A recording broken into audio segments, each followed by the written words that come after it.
ఏది నిజం ఏది కుట్ర ఇది తెలియడం కష్టాలేమో ఈ రోజుల్లో. ఎందుకంటే ఇప్పుడు జరుగుతున్నటువంటి వ్యవహారంలో చంద్రబాబు ఇంటి మీదకి నీళ్లు రానియకుండా చూసుకోవడానికి, అది మునగనీయకుండా చూడటం కోసమే బుడమేరు గేట్లు ఎత్తేసారన్నది జగన్మోహన్ రెడ్డి వాదన. అయితే జగన్మోహన్ రెడ్డి పార్టీ వాళ్లే 4 పడవలను తీసుకొచ్చి గుద్దడానికి ప్రయత్నించారని చంద్రబాబుది ఆలోచన అయితే, ఇవన్నీ పనికిమాలినటువంటి ఆలోచనలు, పనికిమాలిన ప్రచారాలు.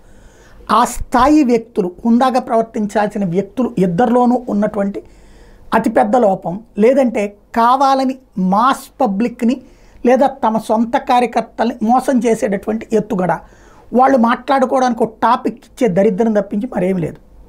కృష్ణానదిలో వచ్చిన వరదకి బుడమేరు వరదకి పొంతనే లేదు. అక్కడ ఏ కుట్ర జరగలేదు. కృష్ణానదికి వచ్చిన వరద కారణంగా ఇల్లు మునుగుతుంటే బుడమేరుది ఆపితే అక్కడ ఏం కాదు. పాయింట్ అలా ఏంటంటే ఆయన ఇంట్లోకి నీళ్ళు వచ్చినాయా లేదా, ఇదంతా అక్కడ డిఫరెంట్. అసలు ఆస్పెక్ట్ ఏంటి, బుడమేరు నీళ్ళని అందుకోసం అన్నది పచ్చి తప్పు. బుడమేరు నీళ్ళు వెళ్తే కృష్ణానదిలో కలుస్తే కానీ చంద్రబాబు ఇంటి దగ్గరికి పోవు, లేకపోతే కృష్ణ నీళ్ళని అటుపైకి పంపించేదేమీ లేదు. అక్కడ జరిగిందల్లా బుడమేరు డైవర్షన్ ఛానల్ అంటారు, డైవర్షన్ కెనాల్ అంటారు. అది వాస్తవంగా రాజశేఖర రెడ్డి ఓకే చేస్తే దాన్ని అప్పట్లో ఒక కరెంటు తయారు చేసే సంస్థ అక్కడ దాకా వచ్చాక ఆగిపోయింది. దానివల్ల అది అడ్డం ఉంది. అది తీయడానికి కోర్టు అడ్డుపడింది. దాంతో ఈ నీళ్ళని తీసుకెళ్ళి వీటీపీఎస్తో లింకప్ చేసి వదిలిపెట్టేసిన తర్వాత వచ్చింది తెలుగుదేశం గవర్నమెంట్. వీటీపీఎస్ కాలో కెపాసిటీ అంత లేదు. దానివల్ల తలెత్తినటువంటి సమస్య. గతంలో అది కనుక చేసున్నా, లేదా వరద నీళ్ళు ఇన్ని రోజులు ఉండటానికి కారణం ఏంటి, కింద ఉన్న కొల్లేరు 15,000 క్యూసెక్కుల నీళ్ళు సముద్రంలోకి వెళ్ళాలి, కానీ అదంతా ఆక్రమణతో కుచించుకుపోయి 10,000 అయ్యింది.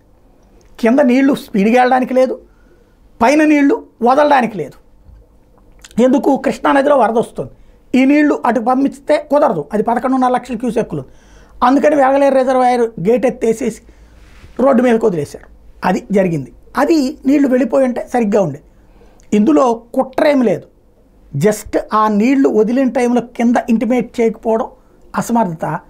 రెండవది, ఆ నీళ్లకు సంబంధించినటువంటి దాంట్లో ప్రధానమైనటువంటి అంశం ఏంటంటే డైవర్షన్ కెనాల్ ఫెయిల్యూర్ అన్నట్టు. దాన్ని కవర్ చేస్తూ చంద్రబాబు గారు అంతకుముందు గండు పడితే పూడ్చలేదు. గండి అంటే ఒకసారి పడితే అప్పుడే కారిపోతుంటుంది. అప్పుడున్న ప్రభుత్వంలో గండి పడితే ఇప్పటిదాకా నీళ్లు గారినాయి అనేది అబద్ధం. ఆయన చెప్పే కుట్ర సిద్ధాంతం అది.